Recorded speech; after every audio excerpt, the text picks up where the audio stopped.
Hi, I'm Jack, and welcome back because today I'm going to give you guys another ranking, but this time it is for the Predator franchise from worst to best. After my review of Prey a month ago, it's finally time that I finally watched The Predator from 2018, so now I'm going to give you guys my official ranking of the franchise with this video. Before I get started, let me know down below in the comments section, what's your ranking of the movies? What's your favorite? What's your least favorite? I'd love to see all of that down below, and with that said, let's get started. In last place is Aliens vs. Predator Requiem. This is an absolute disaster of a movie. It makes the fight between Alien versus Predator so boring and uninteresting.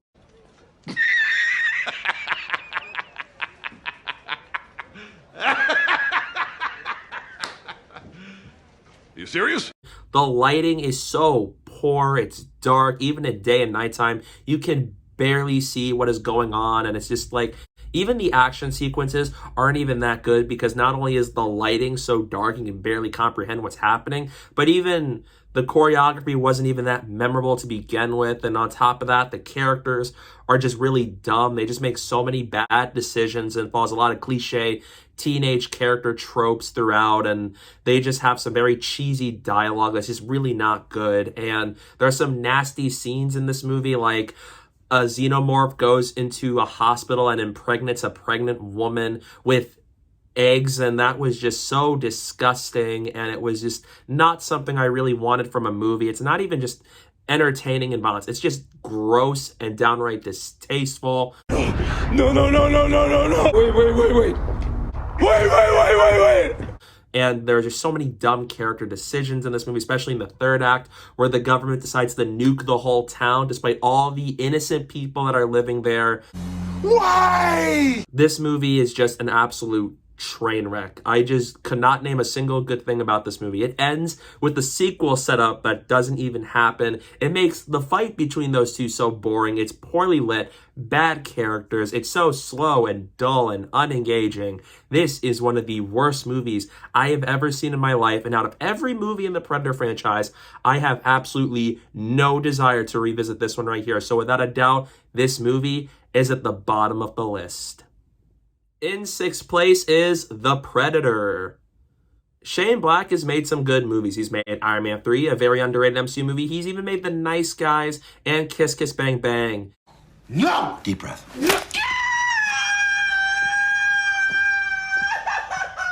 So I questioned myself when watching this movie, what happened?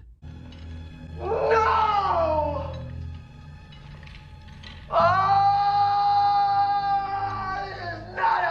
Supposed to go. This movie just falters on so many levels. Granted, you have some of the weakest protagonists for a Predator movie, and it tries to be an action comedy of sorts, and even the comedy wasn't even all that funny. And that stinks because Shane Black does a really good job at writing witty dialogue. See the other movies I just listed. He does a good job with humor and wit that this movie just doesn't have any of that here that actually lands. You have good cast members like Keegan-Michael Key and Boyd Holbrook and Olivia Munn and Sterling K. Brown, but the dialogue here just wasn't all that great. The characters themselves weren't all that interesting. And even the third act felt so odd, and just the way things were playing out, and again, studio interference really was massive with this movie. They took way too much control with the film that things just didn't feel right. It's progressing in a weird state, and a lot of the ideas felt so convoluted and weird. And then on top of that, the biggest sin this movie commits is the disgusting depiction of autism. Jacob Tremblay is a really good young actor, but the way they depict it, it's just literally left me so unnerved why they even attempted to do this in the first place, and how that ties into the Predator's plot in this movie. This whole movie is just full of so many questionable and bad ideas, and aside from some decent performances and a cool Predator design, this movie was another disaster. And coming from the director Shane Black, this movie was a massive letdown. In fifth place is AVP Alien vs. Predator.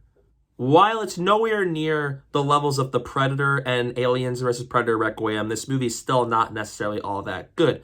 Now, to kick things off, it delivers on the front that you get to see the Predator fight Xenomorphs. That's awesome. The visuals are cool. And even though it's PG-13, which was a big mistake, especially for a movie like this, Bruh.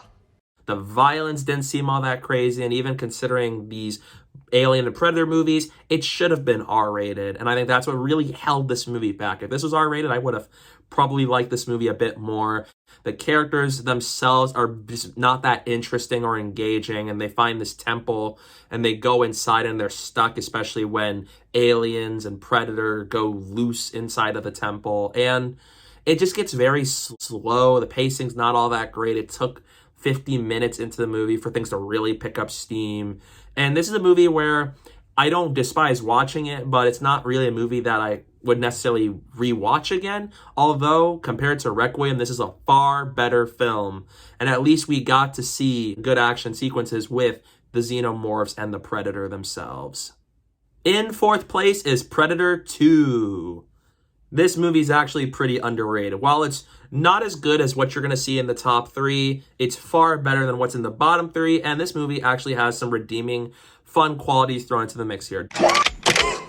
Groovy. Danny Glover is really great as Mike Harrigan, and I think that there is some fun, cheesy 90s action movie stuff in this movie. It has a great opening sequence that I really enjoyed, and although the cop side of things in this movie is not as interesting as seeing Danny Glover fight the Predator, it's a watchable movie. There's some cool action sequences here, and I liked that from the first movie you had the wilderness and the jungle setting. This time you have LA. That's a good idea, seeing Predator roam loose across LA. And the third act, although the pacing in the movie as a whole maybe isn't that great, the third act is pretty cool nonetheless. However, I do feel like at times the pacing was really slow in the middle, and sometimes they throw too much things into the mix, like him versus the Predator's killing crime bosses and mafias, and just the whole cops trying to take control of LA. There's a little too much going on in this movie, but it's a fun and a watchable 90s action movie that not as bad as people say it is. While it's not great, it's watchable, it's fun, and there are some very enjoyable things about the movie.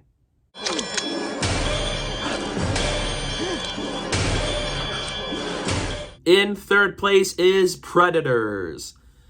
Out of every movie on this list, this is by far the most underrated installment in the franchise. This one, I really enjoyed. It has a great concept where you got these criminals, military men, and they're all thrown on this alien planet with no explanation as to how this happened, and they're trying to stay alive and stay together while on this other planet trying to survive, as there are groups of predators out there trying to kill them.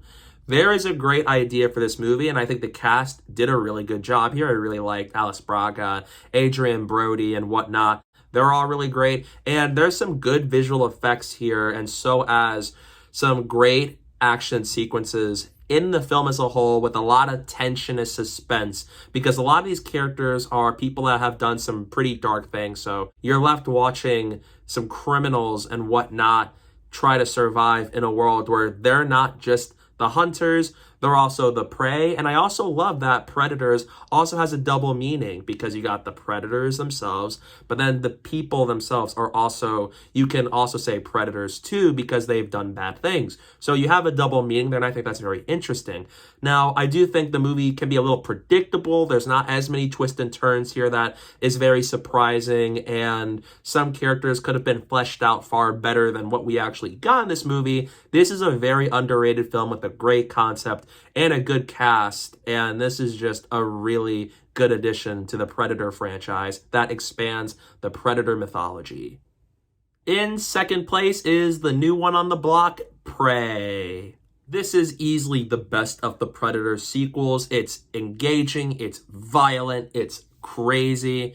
It has everything you want from a Predator movie and so much more. You have a great lead character with Nadu, played brilliantly by Amber Midthunder, and she is easily one of the best protagonists in the Predator franchise since Arnold Schwarzenegger's Dutch. And I love the visuals and cinematography work. It's beautiful, and I wish I could have seen this on the big screen because it would have done so well and it would have looked beautiful on the big screen. And the action sequences themselves, they're very well shot. You can tell what's going on, and there's a lot of tension in this movie, especially for a movie set way in the early 1700s rather than present day like the Predator movies have been. And it's intense, it's R-rated, and it does not hold back. There's a lot of violent moments that really have me on the edge of my seat, and it has some of the best action sequences in the franchise as a whole. And this character arc we go on with Nadu is absolutely satisfying, with how we see her from the beginning, where she really wants to be a hunter and prove herself. And then when you reach the third act of this movie, it's so satisfying how much she's changed over the course of this movie and how she will go through thick and thin to kill the Predator. And the Predator design is awesome, especially for a Predator set in the past, and so as that they scaled back the technology so that there's more of a chance that our lead character can wipe this creature out. There's a lot of great moments in this movie. It has everything you want from a Predator film, and although some scenes can be a bit slow, this is exactly what I want from a Predator film, and it's easily the best of the sequels. But in first place, without a doubt, is Predator. This is the best movie in the franchise, the one that started it all. This has one of the best Arnold Schwarzenegger performances as Dutch, where he leads a group of commandos into the wilderness to free a bunch of people, and then we find out that there is an unknown creature hunting them down. That is a great idea for a movie. I loved him and Carl Weathers in this movie, and so has everybody else as a whole, and especially just this small scale setting where right from the beginning you're dropped right into the action. It doesn't slow down to give you an idea on what it's about. It lets you know what this movie is like right from the get-go. The action sequences are awesome. It's crazy. The score by Alan Silvestri is phenomenal, and it's funny that almost every Predator movie for the most part after this tries to use those scores and even has similar moments to what this movie had, and it has iconic moments like Run! Go! Get to the chopper!